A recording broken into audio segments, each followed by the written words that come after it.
We all know that dogs have many fine qualities. They're friendly, loyal companions beloved the world over. One thing they're not is discriminating about what they swallow. At least these two dogs weren't.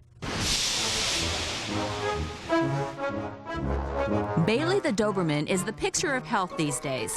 Active, affectionate, perky, everything a dog should be. But he wasn't always this way. Basically, he was sick Sunday.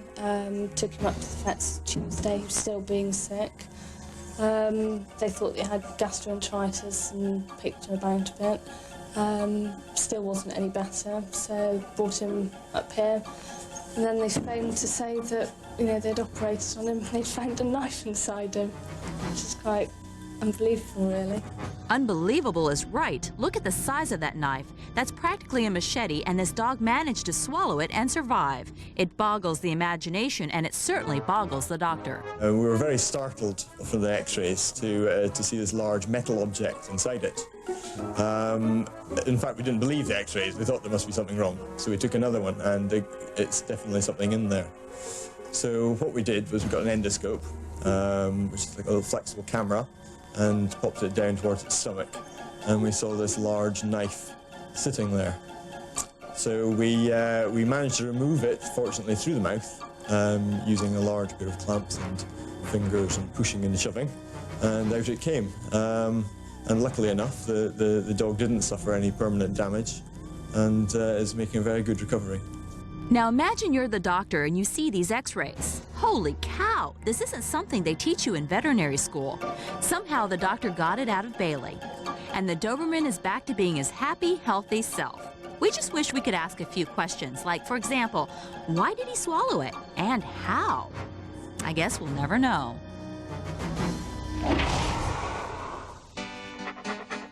Now we move from the horrifying to the merely bizarre. Arnie the Aussie Rottweiler started to lose weight. His owner, Matthew, thought this was kind of odd, so he scheduled a trip to the vet. And the x-rays showed that Arnie had a gut full of golf balls. It's hard to imagine he could fit that many in his stomach and be as well as he was. Dr. Oakley scheduled an emergency golf ball ectomy. Some had been there for more than a year. I guess Matthew thought he was tougher than he was. Saw him swallow a couple and we thought, oh, we'd pass him, but apparently they can't do that. And yeah, so he accumulated them. Arnie still craves golf balls, so Matthew is trying to wean him off them by letting him chew ping pong balls. No, we're not making that up. Thanks for watching Even More Heroic. Imagine the challenge of trying to rescue, say, a polar bear stuck on a high cliff. Seems impossible, right? Luckily, the word impossible isn't one that these heroes say very often. This polar bear is in a real predicament.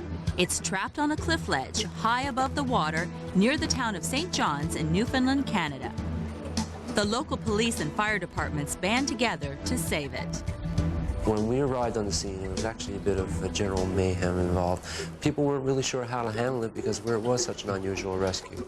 The wildlife officer told us that the area was inaccessible to start with. We kind of think that the polar bear was hunting seals, eating fish and stuff off the ice floes, and the ice floe melted. Now, how he got up the rock face, I have no idea. The rescue team is ready to leap into action. They just have to figure out which plan will actually work. No easy task, as Police Sergeant Brian Wilkins explains.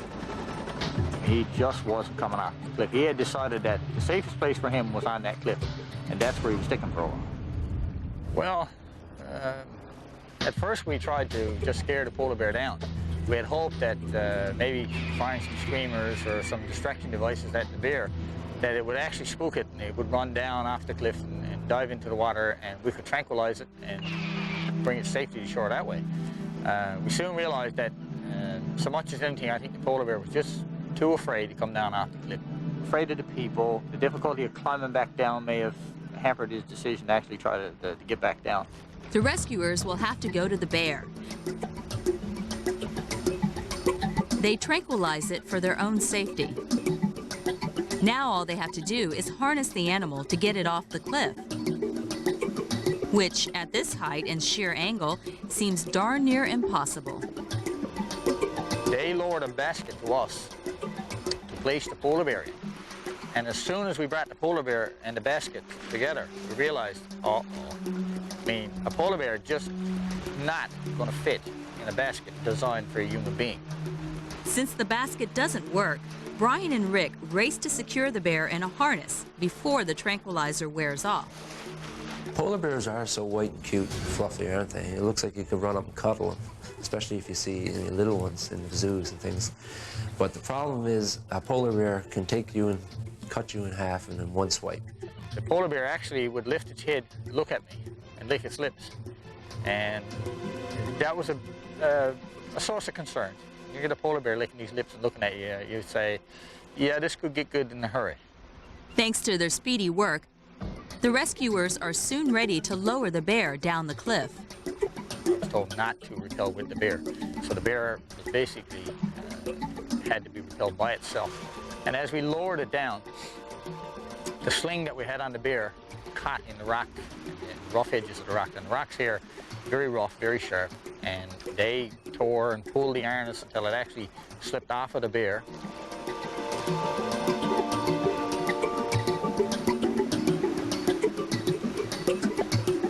The 500-pound animal is now hanging halfway down the cliff face. Panic setting. Well, how can we hold everything? And we had the original intention of getting back down and getting some more ropes onto her. We started to move towards her, but as we started to move, she shifted again. And that was it then. Overboard she went.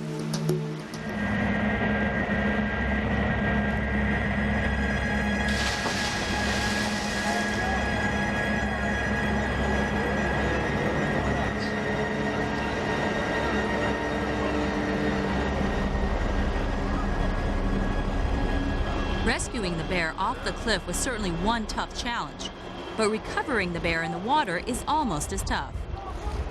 The intention was always to get them down to the bottom some way, because polar bears, there's so much fat on them, they float easily anyways. The bear, it was just too heavy to pull out of the water.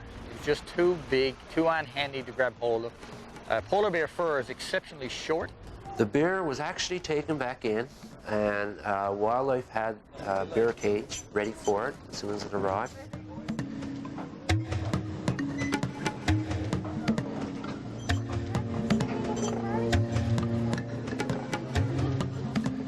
A veterinarian checks the bear out, and despite its difficult ordeal, it didn't suffer any injuries.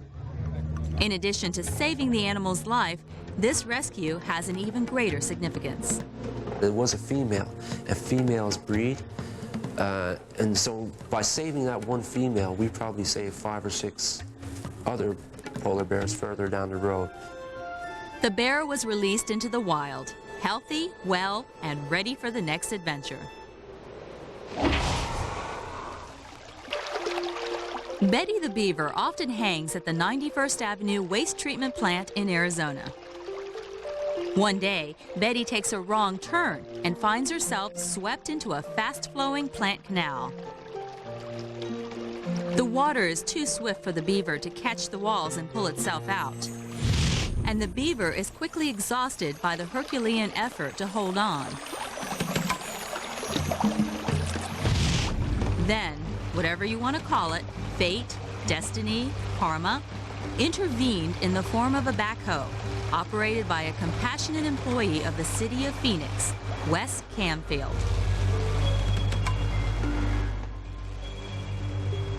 Now Betty finds herself in an equally sticky situation. How do you escape from the scoop of a backhoe? Answer: skill, agility, tenacity, beaver brawn, and a little bit of luck.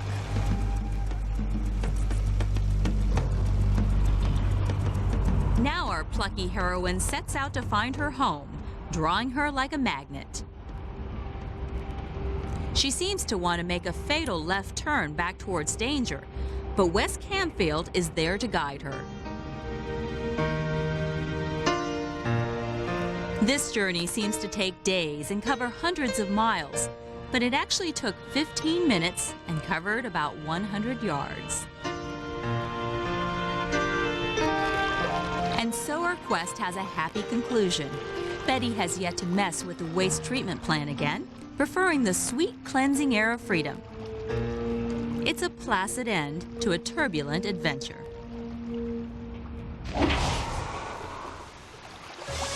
You're looking at the forgotten heroes of Hurricane Floyd. When this devastating catastrophe hit Pitt County, South Carolina, the National Emergency Animal Rescue Service, or NEAR, set out in anything that can float and started rescuing animals.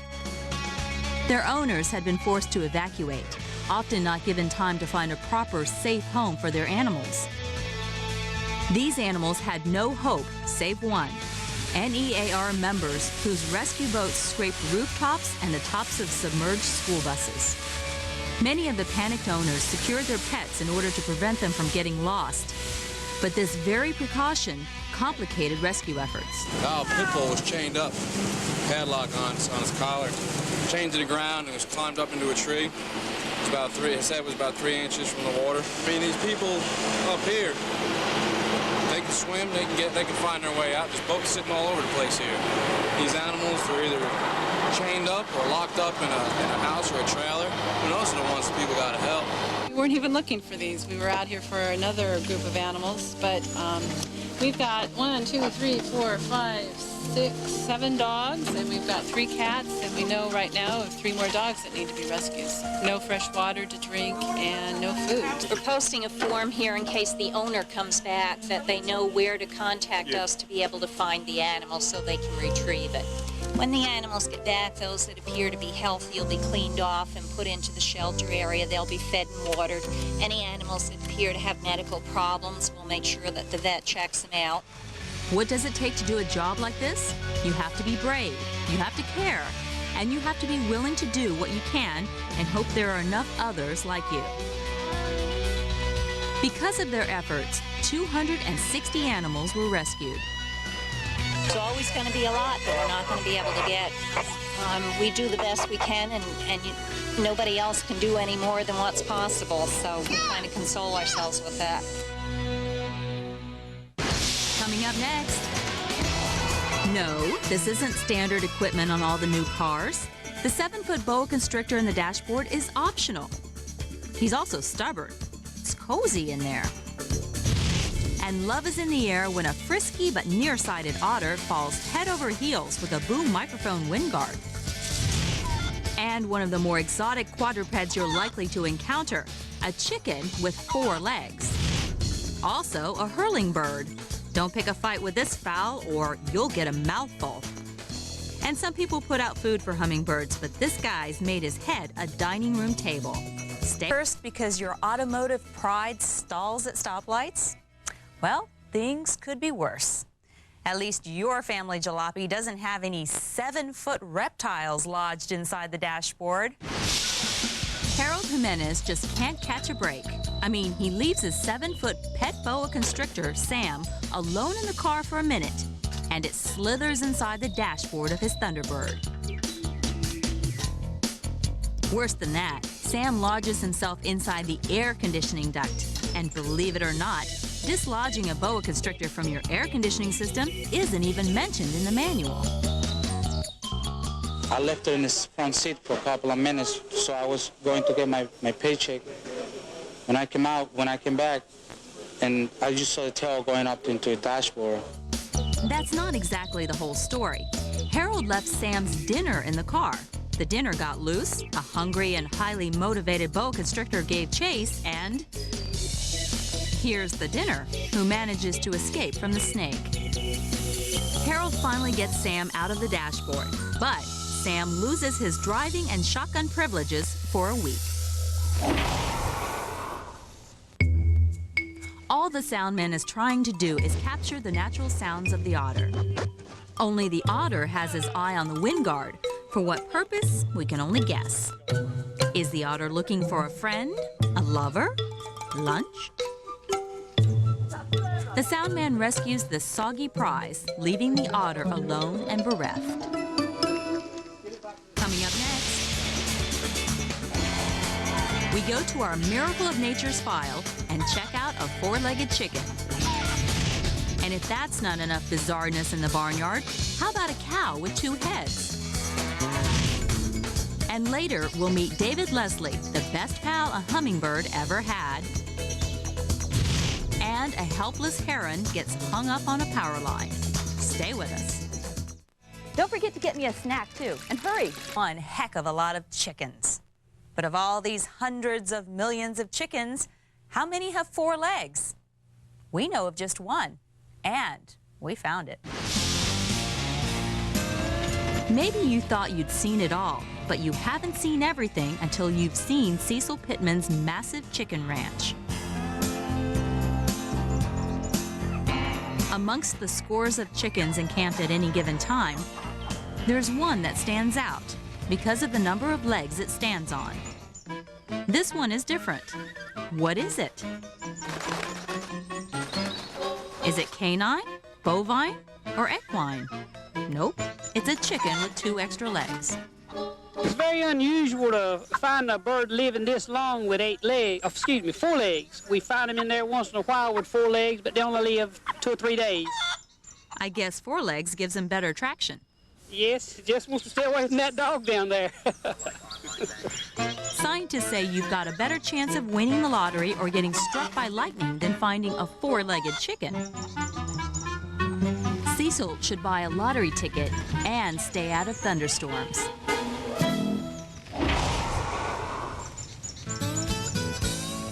Here's a newborn calf born on a farm in Independence, Iowa. Nothing unusual about that until you take a closer look. This young calf has 2 heads, 2 noses, 2 mouths, and 2 tongues. The calf also has 4 eyes and 3 ears.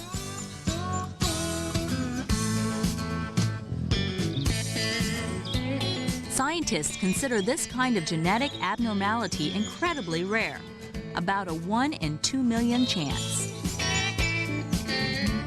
The calf was born via C-section and seems to be in perfect health. And when it gets bigger, if the other calves tease her, she can always fall back on that time-honored homily, 2 heads are better than 1. Coming up next, don't look for this hummingbird helmet in your local pet store. It's one of a kind, just like its owner. And a heron gets stuck on some fishing line, and you won't believe how much manpower it takes to help this fowl take flight. Miami, Florida wildlife rescuers say the bird's wing got caught on a fishing line, which in turn was snagged on a telephone line. People just get careless with their fishing line and they discard it when they're done with it. Or if they snag it, they just cut it loose. That kind of neglect left this heron trapped, scared, and clinging to life. Now, Florida Power and Light workers arrive on the scene to rescue the bird with the swing arm of the truck. The truck we had brought out originally didn't have the proper length on it to reach over that distance, so we had to bring a larger truck out, a 55-foot truck, a boom truck, to reach that distance out there across the bridge. Well, the bigger truck saves the day. The heron is finally free. But what about its wing? Pretty serious injury from just below the wrist on the wing out to the end of the wing. The wound is pretty bad. Given its options, this heron is just happy to be alive, and the future looks bright. The bird is taken to a wildlife shelter where its injuries do heal. And from there, freedom. Thanks for watching this edition of Amazing Animal Videos. Where else can you gaze at wildlife wonders like a bedraggled beaver being saved by the bucket of a backhoe, a pesky boa constrictor who goes in search of a tasty snack and finds himself stuck in a dashboard, a barfing bird, a 4-legged fowl, a 2-headed cow, a hapless heron helped by humans, an utterly infatuated otter who covets, then captures a microphone cover, the happy host of hungry hummingbirds, and a perplexed polar bear taking a slightly sloppy swan dive. I'm Eileen Avery. Join me again next time for more Amazing Animal Videos.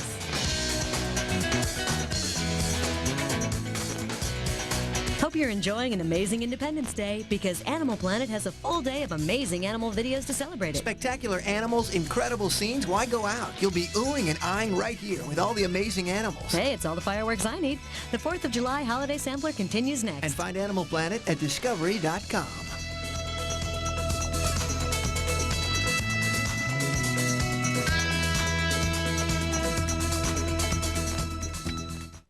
You're watching Animal Planet.